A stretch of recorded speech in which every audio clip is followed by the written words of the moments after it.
우리 아이 수학 고민 상담소 천쌤에게 물어보셈 22번째 시간이네요. 오늘은 질문이 좀 많았습니다. 질문이 좀 많아서 추려서 진행을 하고요. 원리셈 공부는 지금 시작했어요. 그래서 지마켓에서 공동구매를 하고 있고, 저희 이제 네이버 카페나 이런 통해서 확인하시면 공동구매 참여하실 수 있습니다. 오늘은 질문이 좀 많아서 추려서 진행을 하는데, 방송 이후에 그 채택되지 않은 질문은 별도로 답변을 달아드리도록 하겠습니다. 이해 바라고요. 일단 선택된 질문에 대해서는 이 방송을 통해서 설명해드리고, 선택되지 않은 부분은 자세하게 답변을 달아드리도록 하겠습니다. 이 시계가 나오지 않는군요. 방송을 시작하면. 시계가 보이는 줄 알았는데. 네, 시작해 보겠습니다. 그리고 이제, 계속 안내해 드리지만, 이 라이브 방송은 별도로 촬영을 해서 좀 품질이 높고 보기 편한 각도로 그런 화질로 유튜브로 별도로 제공하고 있으니까요. 제 방송은 유튜브 시청으로 해주시기 바랍니다. 자, 오늘 고민상담소 시작해 보겠습니다. 안녕하세요. 현재 초1 아이, 집에서 연산 덧셈 뺄셈만 하는 상태에서 7세 후반에 얼떨결에 필즈에 붙어서 다니고 있어요. 1년 가까이 됐겠네요. 수감은 보통인데 암기력이 좋아서 그런지 배운 거에 한해서는 쭉쭉 흡수하는 듯 합니다. 암기력만 좋은 건 아닐 테고 이해력도 좋은 것 같습니다. 낮은 반에서 시작했지만 레벨업해서 높은 반에서 잘 따라가고 있어요. 그런데 필즈의 문제가 어렵고 진도가 너무 빠르다 보니 구멍 메꾸기가 허겁지겁 따라가는 느낌이 들어요. 급하게 두세 자리 나눗셈, 세로셈 알려주고 분수 개념 알려주고 이런 식이에요. 현재 연산은 원리셈 3학년 끝나갑니다. 교과는 3-1 막 시작했어요. 초등 돼서 수학 공부를 시작하자 말자 너무 어려운 난이도의 문제만 접하다 보니 쉬운 문제를 주면 오히려 어렵게 한번 꼬아서 생각하는 것 같기도 해요. 첫 번째 질문으로, 처음부터 난이도 높은 문제들로 수학을 배워야 된다고 생각하시는지요?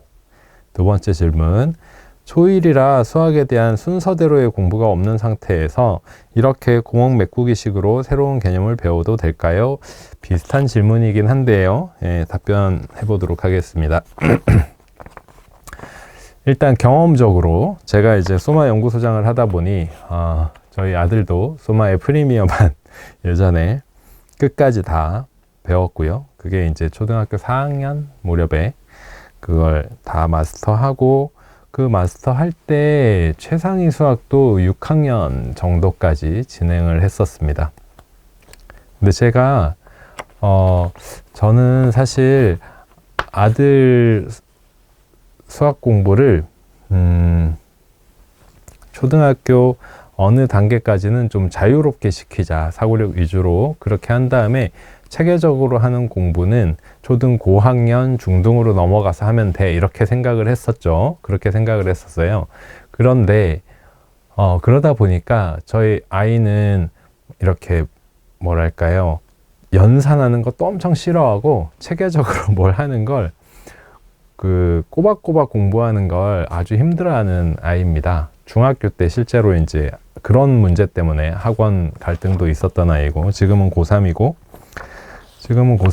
그런 성향이다 보니까 자기 좋아하는 건 잘해요. 예를 들면 수학 아주 잘합니다. 수학 1등급이고 뭐 수학 아주 잘해요.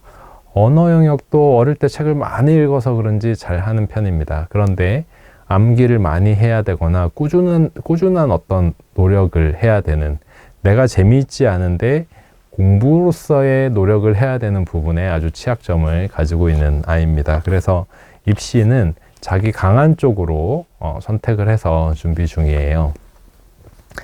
어린아이들 기준으로 저희 큰아이가 어릴 때 겪었던 문제, 그 다음에 제가 봐온 부분으로 요 상담에 대해서 나름은 제 의견을 분명하게 말씀드릴 수 있을 것 같아요. 첫 번째, 난이도 높은 문제들로만 수학을 배워도 된다고 생각하시는지요? 요 부분에서 난이도 높은 문제들로만에서 소리가 절반밖에 안 돼요. 소리가 절반밖에 안 될까요? 제가 목소리를 좀 키워야 될 것 같고 그 휴대폰의 음향도 조금 높이긴 했습니다. 난이도가 높은 문제들로만 수학을 배워도 된다고 생각하는지, 네, 이 부분에 대해서 소리 된다. 난이도가 높은 문제들로만은 좀 많이 어려운 부분이 있어요. 위험한 부분이 있어요. 그게 저희 아이도 6학년 최상위까지 했고 프리미어라는 프로그램으로 끝까지 공부를 했는데, 이렇게 어느 학원에 아주 어려운 프로그램 위주로 공부를 할 때는 반드시 해야 되는 게 하나가 있습니다. 저는 그걸 아이에게 해주지 못했어요. 그게 뭐냐 하면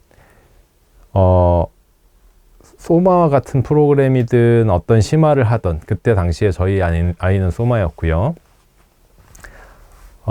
그런 아이들 경우에 그렇게 공부를 하면 기초가 부족합니다. 그렇죠. 최상위 수학까지도 했어요. 6학년 1학기까지인가 했던 것 같아요. 6학년 2학기까지 못했던 것 같긴 한데 최상위 수학도 하고 어느 학원의 초등 최고의 프로그램도 다 재미있게 했고 잘 했다고 항상 선생님의 피드백을 받았었습니다. 제가 그렇다고 해서 아까 말씀드린 것처럼 아이 교육을 제가 꼼꼼하게 신경 쓰기에는 제가 일이 너무 많은 직장인이었기 때문에 그렇지 못했는데, 나중에 4학년 과정을 보니까 구멍이 많이 나 있었습니다. 그래서 교과는 다시 체계적으로 짚으면서 하기 시작했었죠. 그러니까 여기에 난이도가 높은 문제들 위주로 공부를 할 때 꼭 해줘야 되는 건 교과입니다. 교과. 근데 이 교과는 언제부터냐 하면 3학년부터 2학년까지는 사실은 연산 위주고 깊이 있는 개념이 나오는 게 없기 때문에 뭐 예를 들면 곱셈만 잘 해도, 그리고 곱셈만 잘한다고 하면 그 곱셈을 계산할 수 있을 때 곱셈을 활용하는, 그 개념을 활용하는 어려운 문제들을 많이 다루어 보면 사실은 2학년 공부에 더 할 게 없어요. 그래서 2학년까지는 이런 얘기가 성립합니다. 그런데 3학년부터는 이렇게 할 경우 구멍이 생기는 부분이 있습니다. 근데 여기에 어머니께서 구멍을 메꾼다라고 말씀하신 부분은 그 어려운 문제를 풀기 위한 기본 연산이나 알아야 되는 개념이나 그런 것들을 가르쳐주고 메꿔서라고 이제 말씀하신 부분인데, 사실은 필즈는 대치동의 프로그램이잖아요. 그래서 여기 이제 사연 써주신 어머니가 어느 지역이신지 모르겠는데 대치동에서 필즈를 다닌다라고 하면 대부분 교과학원도 별도로 병행하고 있다라고 생각하시는 게 편해요. 그게 일반적이에요. 필즈가 다 해줄 수 있다고 생각하면 안 됩니다. 필즈는 아주 어려운 문제들을 잘 유형화하고 생각하는 방식을 그동안 아이들 가르쳐 온 것들로 연구를 해서 가르치는 거예요. 예를 들면 저는 소마에서 그런 부분들을 아이들을 가르치고 프로그램을 기획하고 하면서 경험해 봤기 때문에 제가 만든 위레이 학원은 오히려 사고력은 깊이 있게 가지만 교과 공부를 굉장히 많이 시킵니다. 왜냐하면 기본을 단단하게 만들어 가야 아이가 알고 있는 개념으로 응용하여 생각한다라고 될 수 있어요. 오히려 여기 기억력 말씀하셨지만, 암기력 말씀하셨지만 이렇게 말씀하시는 것처럼 오히려 어려운 문제들만 하면 기본을 응용해서 한다가 아니라 그 어려운 문제들을 해결하는 방식들만 하나씩 학습하게 되겠죠. 그럼 아이가 기본적으로 쌓은 기본적인 것들을, 기본 개념들을 토대로 해서 이렇게 기본 개념이 있으니까 이걸 가지고 이렇게 해결하는구나, 이런 걸 더 하면 이렇게 되는구나, 그런 부분이 부족하게 되겠죠. 그래서 심화를 하는 데는 기본 학습이 필요합니다. 따라하면 풀리는 초등수학도 제가 항상 뭐라고 말씀드려요. 어머님들은 따풀 같은 경우에 그 생각하는 방식을 잘 정리해 놓고 해서 이제 좋으니까 풀리시지만 개념서를 꼭 해야 돼요? 이렇게 물어보시는데 개념서 꼭 해야 됩니다. 3학년부터는 꼭 해야 돼요. 왜? 아까 말씀드린 그런 부분 때문에. 따풀은 동영상 강의도 있고 논리적인 흐름을 잡아놨기 때문에 그것만 따라가면서 이해하는 방향으로 학습해도 그 책은 잘할 수 있어요. 물론 여기 오늘 질문에도 따풀 어려워요 하는 질문들이 있어요. 심화서니까 어려울 수 있는 거 당연합니다.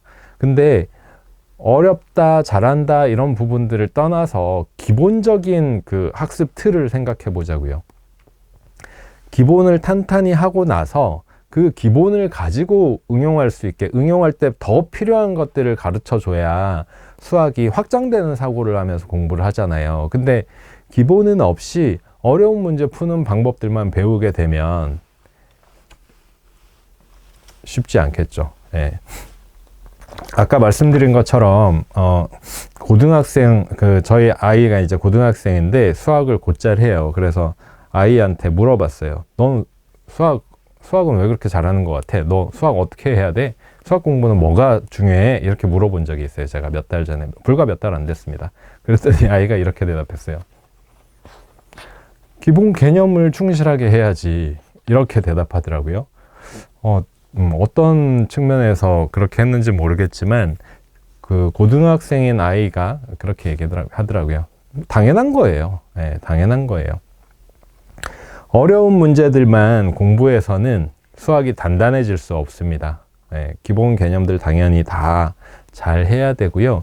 많이 해야 된다는 뜻이 아니에요. 많이 해야 된다는 뜻이 아니라 기본 개념은 한번 정확하게 익히고 그리고 나서 다양한 문제들을 유형화해야 됩니다. 수학은 원리 위주로 공부하는 것과 암기라고 하는, 그러니까 이해가 중요하냐 암기가 중요하냐 이런 논쟁이 선생님들 간에도 강행사들 사이에도 있어요.